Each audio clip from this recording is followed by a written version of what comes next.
say you want it, feature pen. You write books, film, song, not even there, so it end. The way you work, really. Them have to respect it, my friend.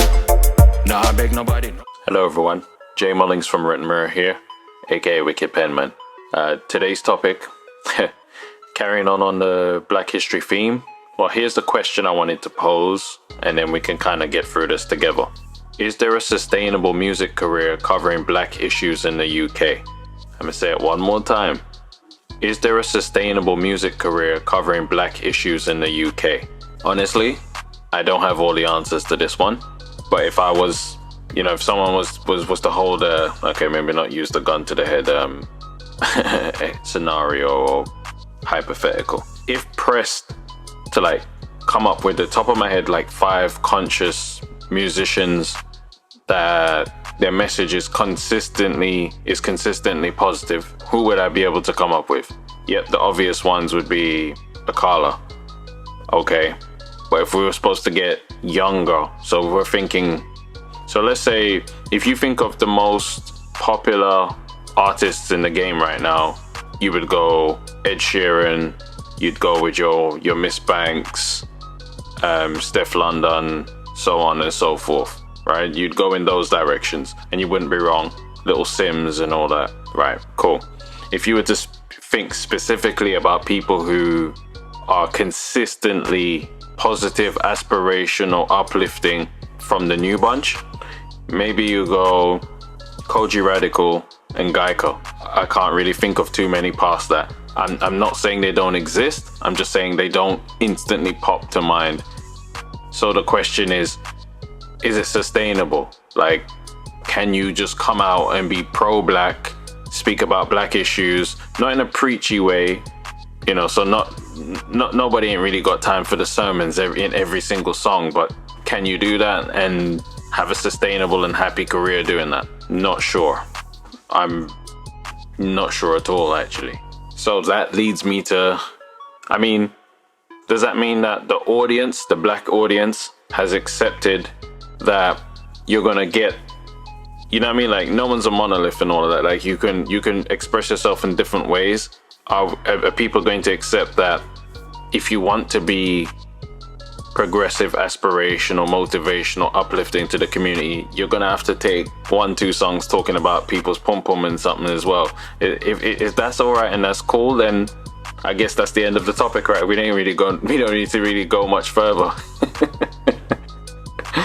If that's understood and accepted that, you can be conscious, be very pro-black, but also understand that alone probably won't cut it.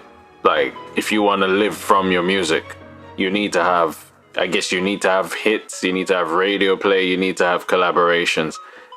Or people, are they now in the mind state that you would accept someone who is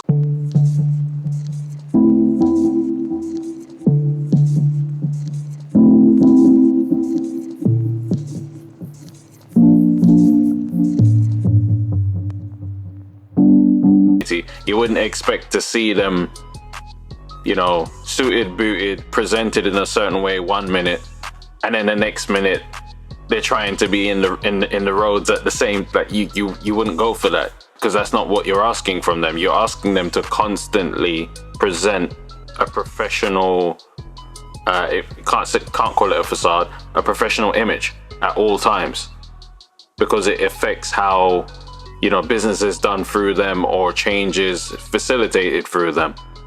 You wouldn't expect to see someone suited and booted for carnival for carnival, suited and booted for Parliament 1 minute, and then you see them getting on bad in the carnival. Not saying you couldn't do it, but you get what I'm trying to say. You're expecting those people to always maintain that level of professionalism. So I guess what I'm interested in is, would people give a chance for an artist to be strictly, whether they're radical, progressive, ambitious, motivational, uplifting to the community, would you take that 24/7 and support them? Or is it a thing where you go, okay, all right, I'll listen to the sermon and stuff, but you've still got to give me something I can dance and bop my neck to. Is that, I don't know. Where it's kind of, and it's interesting as well, because then it led to a second thought, which was, again, I'm going back to my time in Jamaica. When you're known as a reggae artist or someone who has an uplifting message, you're allowed to pretty much do what you want from there. And I can think of someone like Sizzler that was allowed to, you know what I mean? You can go from Black Woman and Child to pump up her pum pum. And it was like, you know, there was no fallout from that. It was calm. Capleton from, you know what I mean, usual uplifting message to take off the drawers. I guess you're allowed. Buju Banton kind of was the first true artist who absolutely fits in one or the other. So he fits in a cultural reggae landscape, and he fits in a dancehall landscape, and it's very natural. It's not, well, it seems natural. Maybe it doesn't.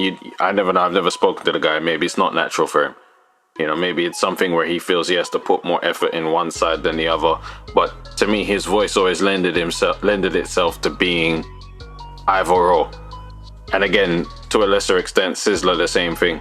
Capleton was always more, you could say the dancehall aspect felt like it required more from him because he'd regularly run out of lyrics and just fill his songs with ad-libs. Not that, anyway, let me stop there before people say I'm hating or something. I'm not saying, I'm just making a point.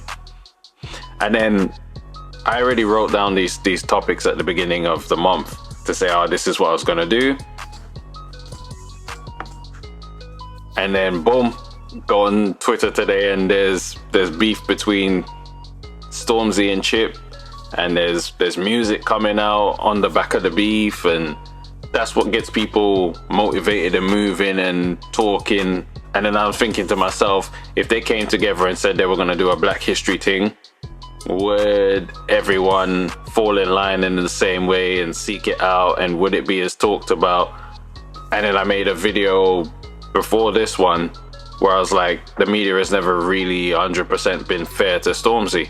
I think the fear of the media is that they would exhort him 1 minute and the next minute he'll be on the roads. Way trouble dede. But yeah, I found it interesting and intriguing in that if it's like I said, if it's just accepted, please, again, I'm mostly asking this, if it's just accepted that you're gonna get, for every conscious song, you're gonna get a few others that you're gonna have to take, you know, as part for the course, then it's all good. Everyone can kind of chime in on the message as and when it feels, you know, good and organic. If people want a champion or someone that they can count on to constantly deliver this message, either I've missed them because I've never seen it. Because even when I was thinking about the messaging of Akala, I think, so people like Akala and Stormzy and so on, they're known more for their endeavors outside of music. So he gives his talks, he writes his books, talking about Akala. With Stormzy, he has his philanthropy and so on and so forth outside of music. Obviously, the proceeds come from music, but still. Actually, I don't even know where the proceeds come from. Let me not talk on another person's money.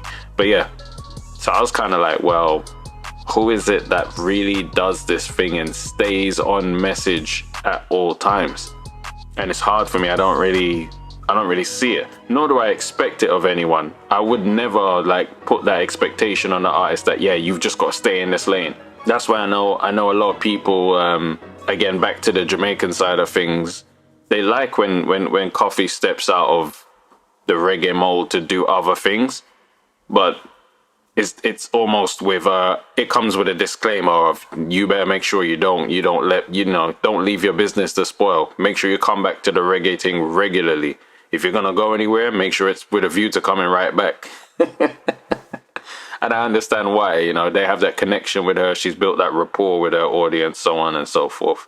But I'm trying to think about here, Britain, the UK Black History Month.